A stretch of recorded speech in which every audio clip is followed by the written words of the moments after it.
Summer nights, bourbon barbecue. The perils of the neighborhood barbecue. Summer nights, bourbon barbecue, smoke ranches in the sky, clashing glasses, Ian Vandal and drunken voices over the fence. Talking football, talking shop, in a flap and talking crap. Pert and flirting and unskirting comes the fight. Jilted lovers under covers, would-be lovers undiscovered. The thin and Fosio under parasol and on the patio. The cuckold husband, no solution, lost in the din and noise pollution. The sociable and antisocial, the boastful and the meek, scranning wine and scraggy meat. The neighbors all have complaints but they themselves are never saints. Summer nights and some are pregnant. Full moon rising with its advertising, the swaying stars and racing cars. No one's sober, no one's sane, the fireworks stuck in next door's drain. Early morning, the son's not dressed, stumbles through the debris in his pants and vest. The king of puke with his golden hangover graffitis on next door's rover. BoobTube, YouTube Ian Vandal, it's all. Castles in the sky. From Holograms from the Lilac Canopy. By Trev Teasdel. Meandering down the stream of consciousness.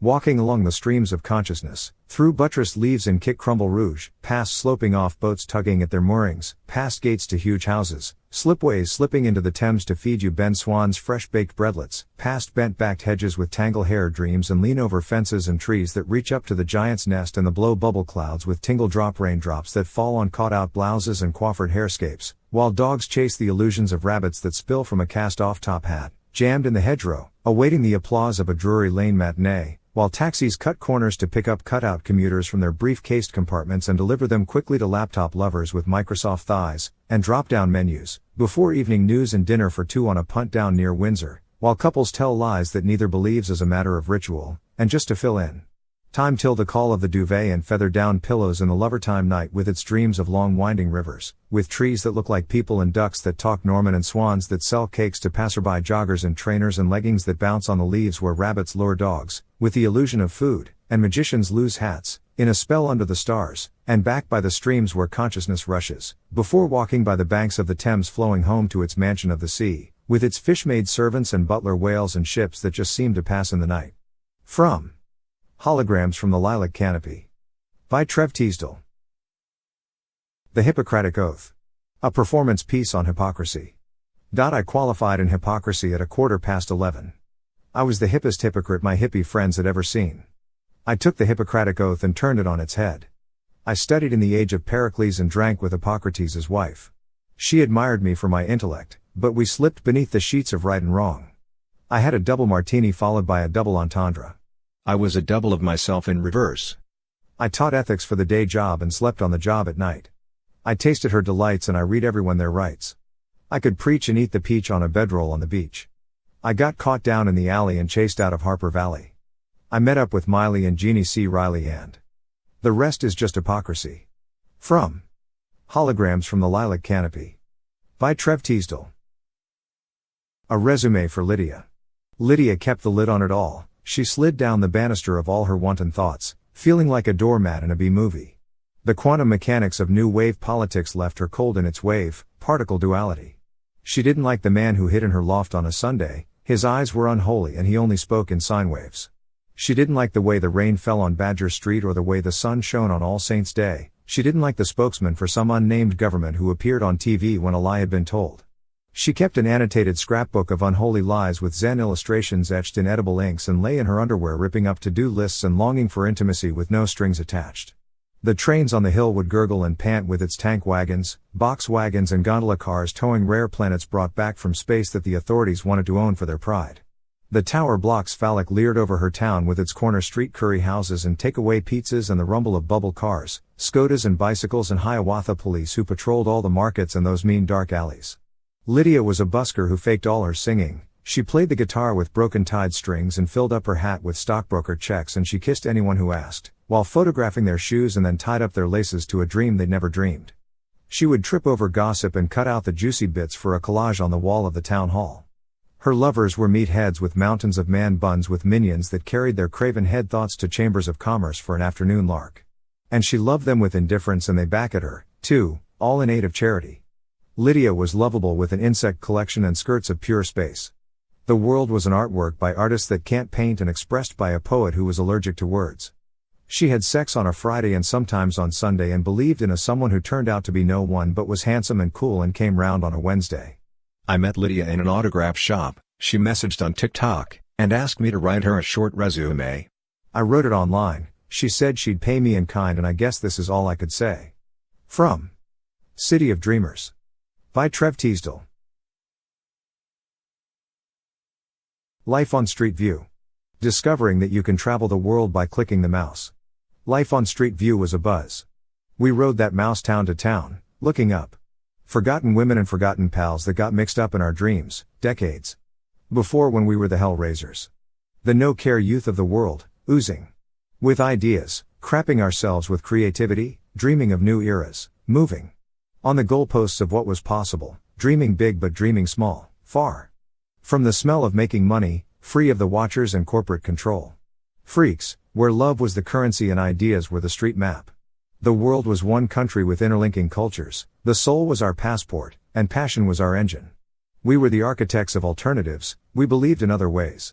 We slept in damp alleys crying with sterility and dreamed with the archimage of how we could change everything that was wrong for this planet, and the music was unbelievable and cut to the chase, and the poetry broke all of its rules, and the books undid all the forced learning, and we spoke with the heart, and we spoke from our passion, and we moved like greased lightning and painted the streets with rainbows of diversity, and believed in each other and believed we could do better, and we chased the old world into a corner of history. In the darkness of oppression a candle is lit, and it only takes a movement of the head to see above your horizons. From Holograms from the Lilac Canopy by Trev Teasdel. Fish Pie Alley. In Fish Pie Alley, where sullen shoppers swim, time has no power to reign, hand in pocket, the world of clocks, those stay-at-home time machines, grow bored. Even rain, so used to gravity, are puppy dogs toying with loops and jumps. Cashless shops with no joy of tills, slumped in restless arcades. I walk defrosted in the neon glare through the ghosts of the belly-dancing hordes, and tip my cap, my beveled hat, to their skill with human form. I tread unswept memories of a time when time was time, a time of joy and doubt and wondering if I could have done better. We are chemical constructs that spark and light and then are heard no more, who chance their birth here in the walkways of Fish Pie Alley. Here Salvador Dalí spoke of reality and how he slurred his paintings. Life is just weird impressionism on a moving canvas of glowworm paint. Now the rain is almost wet and gravity's lost its touch, and the sullen shoppers with pop art faces are the peers of bygone time. I float along, an umbrella man, in time-stalled Fish Pie Alley. From The Dawn Chorus of a Rural Rebel by Trev Teasdel. The Golden Street Wizard. Your name is Saxon Picasso, your food is the love of a painted lady, polyphonic, vamping, colorful and semi-surreal. You wear a top hat with white rabbits, for brains, and a suit of autumn leaves.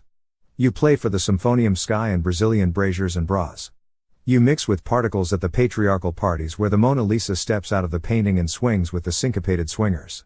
You laugh at the deconstructed starlight, the textural cacophony coated in coffee with water-winged Wellingtons in the aspidistra leathery foliage of late afternoon lethargy. You are lost in the lilt and tilt of the cadence of time and kiss the lovers of your lost and found, basement bar imagination where romance is incense. All the world's an umbrella and the truth is a patter of raindrops, a dichotomy of perception. You are free as the wind. Dictators are haunted by you, they envy your lack of compliance. You are simple and transcendent, written off and written about, there are medieval streets in your maiden voyage beard, where street musicians hum in the hungover night, sleepless in a stealth of a politics no one can name. You are everything we are not, and you hold your sax like a golden street wizard. From A Cheap Novel in a Backstreet Charity Shop by Trev Teasdel. Jazz Town. This is Jazz Town. The melody of the rain, trumpets of improvised images, rain down. Maple leaf or make-believe, could reality be this absurd? The spontaneity of raindrops, pintail, head face or heel cap, the two-faced guitars rap in harmony. Lovers bathe in Malay specials, pineapples, bananas, and the grapes of wrath, pipers pipe in the tartan highlands. Absurdist politicians walk the catwalk with Pablo Picasso painted policies. Play cat and mouse in their heatwave cat suits. The whole dumb downtown ringing with unspoken melody, the scale of deception expressed in a trombone solo, the harmony of the intuitive revolution, the freedom of the hard-pressed, the world was born out of gestures, all meaning is transient.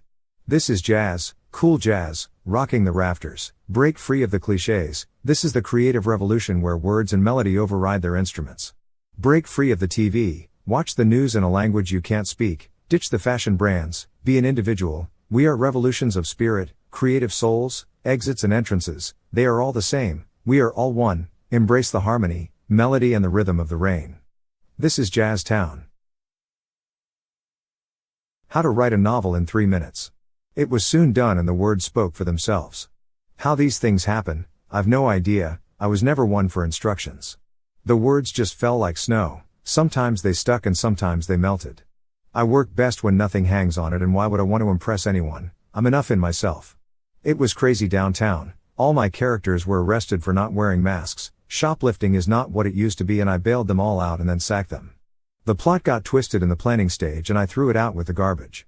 I admit I ran out of words halfway through, but the sex scenes were good, must have been because the censor cut them all out. There wasn't really much left after that, but the best novels are imagined. Imagination is everything, and this is my best-selling bestseller. They say that less is more, and more it costs the better they like it. To think a novel and never write it is the mark of a craftsman, and I'm a remarkable craftsman. My novel hasn't even got a cover, and to be honest the clock stopped and I forgot to time it. But let's say for argument's sake it took 3 minutes, then this is how you write it. I hope my instructions have been useful to you, no one else will be this honest.